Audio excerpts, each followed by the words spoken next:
آپ کوئی چیز خریدنا چاہتے ہیں، لین دین کرنا ہے، تھوڑا سا پیسہ آپ نے لیا، اس میں آپ کے ارادے دو طرح کے تھے۔ پہلا یہ تھا کہ آپ نے قاری صاحب سے تھوڑے سے پیسے لیے اور دل میں یہ سوچا کہ قاری صاحب ایک شیخ آدمی ہے، پیسہ ان کے پاس ٹھیک ٹھاک ہے۔ یہ الگ بات ہے کہ ایسا نہیں ہے، ٹھیک ٹھاک ہے، پیسہ بھی ٹھیک ہے، سیف ہے، لے لیتے تھوڑا سا پیسہ، اپنا اخراجات وغیرہ پورا ہو جائے گا۔ اور دل ہی دل میں سوچا کہ اب یہ پیسہ ان کو واپس نہیں لوٹائیں گے، نہیں دیں گے، ایک صورت۔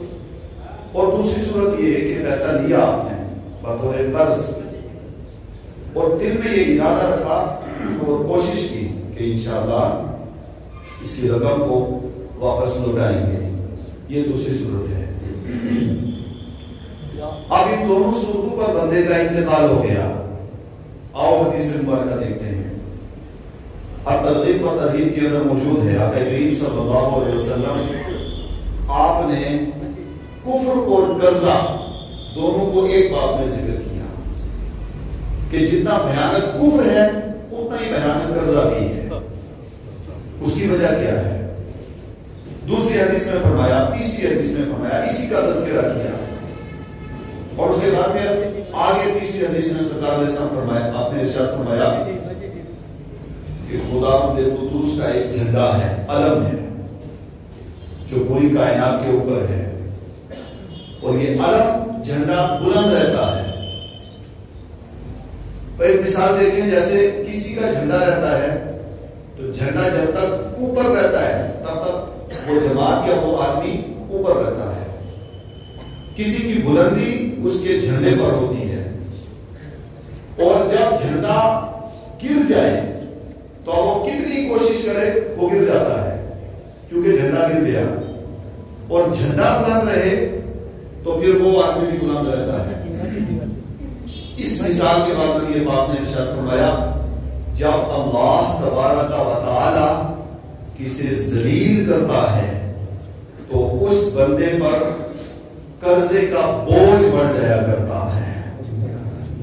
جب قرضے کا انسان کے اوپر بوجھ بڑھتا ہے تو انسان کتنی بڑی رسوائی اٹھاتا ہے اور کتنی بڑی ندامت اٹھاتا ہے۔ معاشرے کے اندر آپ دیکھتے ہیں کئی لوگ ایسے بھی ہیں جو قرضہ لے لیتے ہیں اور ادا نہیں کر سکتے، جس کی وجہ سے انہیں خودکشی کرنی پڑتی ہے، اپنے آپ کو ہلاکت کے اندر ڈالنا پڑتا ہے، رسوائی کے اندر ڈالنا پڑتا ہے۔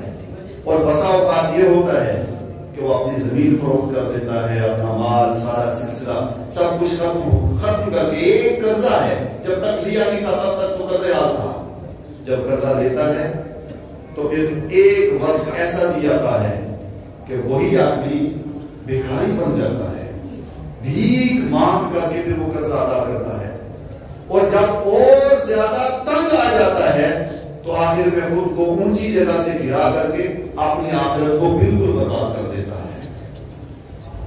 تو جب کسی پر ضلالت پڑتی ہے تو اس کے اوپر قرضے کا بوجھ پڑتا ہے۔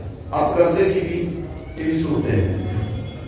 آپ اگر قرضہ لینا چاہتے ہیں، آپ حد الوسعت آپ کوشش کریں آپ قرضہ نہ لیں، اور مجبور ہو گئے کہ قرضہ لینا ہی لینا ہے تو اب قرضہ اس کی اتنی لیمٹ ہونی چاہیے کہ جس کا نہ آپ کی جان پر اثر پڑے، نہ آپ کے خیالات پر اثر پڑے، نہ اولاد پر اثر پڑے، نہ زمین پر اثر پڑے، نہ کھانے پینے پر اثر پڑے۔ وہ قرضہ ادھر سے لیا اور ادھر فوراً ادا ہو گیا۔ اب انسان نے، یہ تو پہلی صورت ہے اور اس کے لیے جائز ہے، یہ اتنا قرضہ انسان ضرورت کے تحت مجبور ہو چکا اور آخری اسٹیج ہے اس کے پاس، اب لے سکتا ہے۔ تو اب جس سے قرضہ لے تو دوسری اس کے لیے ضروری ہے یہ شرط کہ قرضے کے لیے وہ ایک حد رکھے کہ میں آپ کو 1 مہینے کے اندر پیسہ لوٹا دوں گا، 2 مہینے کے اندر یا 1 سال کے اندر لوٹاؤں گا۔ جتنی حد رکھی اس حد کے اندر وہ قرضہ فوراً ادا کر دے، تاکہ دوسرا آدمی جس سے قرضہ لیا اس نے آپ کے اوپر ایک احسان کیا، اس احسان کے وجہ سے وہ آدمی پریشان نہ ہو. معاشرے میں یہ ہوتا ہے کہ ہم جس سے قرضہ لیتے ہیں تو پھر ہم خود جج بن جاتے ہیں اور اس کو ہم تعریفیں دے دیتے ہیں. ایک تاریخ، دوسری تاریخ، تیسری تاریخ، اب وہ تاریخیں چلنا شروع ہو جاتی ہیں. تو قرضہ لمٹ کے اندر لیا جائے اور فوراً ادا کر دیا جائے. لیکن بندے نے قرضہ لیا اور ارادہ یہ کیا کہ میں اس کو قرضہ ادا نہیں کروں گا. پہلی صورت سنیں، قرضہ لیا اور ارادہ کیا کہ اے اللہ تو غیب سے برکت دے، میں اس کا قرضہ ادا کروں گا. وہ کوشش کر رہا ہے قرضہ ادا کرنے کے لیے اور نیت بھی ہے کہ میں قرضہ نہیں دوں گا. یہ بوجھ ہے میرے اوپر، میری قبر پر بوجھ ہے، میرے بچوں کے لیے بوجھ ہے. وہ اتنا بڑا بوجھ اپنے اوپر نہیں اٹھانا چاہتا. ارادہ ہے اس کا کہ میں قرضہ لوٹاؤں گا. اور اسی حال میں اچانک اس کا انتقال ہو گیا.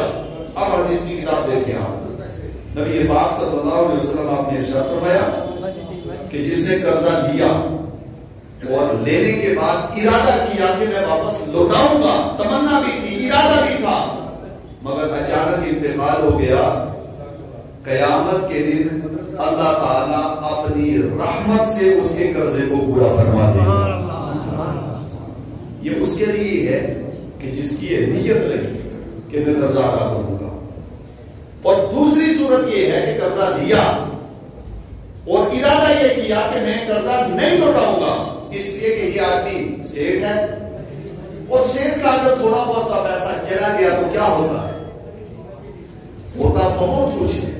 حدیث میں ہے اگر اس نے ارادہ کیا کہ میں قرضہ نہیں دوں گا اور کہتا رہا تو دوں گا، لیکن دل میں یہ تھا کہ نہیں دوں گا، اس کا انتقال ہو گیا، تو قیامت کے دن اس وقت تک وہ وہیں کھڑا رہے گا جب تک اس آدمی کا قرضہ واپس لوٹائے گا نہیں. اور دوسری روایت میں اس کی لوٹانے کی ایک صورت بتائی کہ اس بندے کی جتنی نیکیاں ہوں گی وہ ساری کی ساری اٹھا کر کے اس آدمی کو دے دی جائے گی جس سے اس کا قرضہ ادا ہو جائے گا. یعنی اپنی ساری نیکیاں اٹھا کر کے اس کے حوالے کر دی. اب بندے کو اختیار ہے، چاہے تو وہ دوسرے کے گناہ خود لے اور اپنی نیکیاں اس کو دینے کے لیے تیار ہو جائے، اور چاہے تو دنیا ہی کے اندر اپنے آپ کو بالکل پاک و صاف کر دے جائے. ضرورت ہے کہ انسان جب دنیا سے جائے تو اپنے اوپر رتی برابر بھی کسی کا بوجھ لے کر کے نہ جائے. ایک آدمی کا نکاح ہوا، شادی کر لی اور مہر مقرر کیا گیا 5 لاکھ 50 لاکھ 1 کروڑ، مثال لے لیتے 10 لاکھ کی، 10 لاکھ مہر مقرر کر لیا.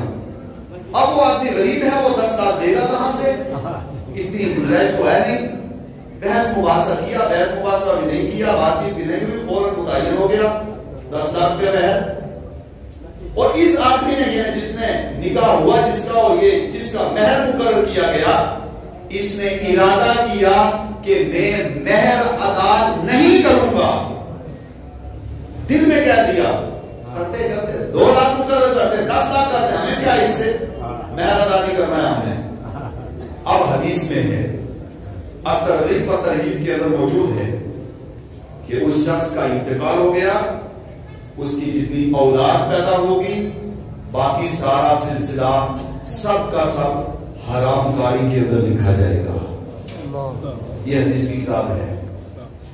اب معاشرے کے اندر جتنے بزرگ ہیں، بڑے لوگ ہیں، بول چال والے ہیں، گفتگو والے ہیں، بندی ہیں، ان سے دستہ عرض ہے کہ جب مہر مقرر کیا جائے تو دونوں کی صورت دیکھ کر کے اتنا مہر مقرر کیا جائے کہ وہ مہر پہلی صورت یہ کہ اسی مجلس کے اندر ادا ہو جائے، اور دوسری صورت مجلس میں ادا نہیں ہو سکا لیکن جو لڑکا ہے اس کی اتنی گنجائش ہے کہ وہ اگلے 2-4 سال کے اندر 6 ماہ کے اندر جتنا جلدی ہو سکے اتنا جلدی وہ لڑکا مہر ادا کر لے گا، بآسانی کر دے گا. اتنا مہر مقرر کیا جائے.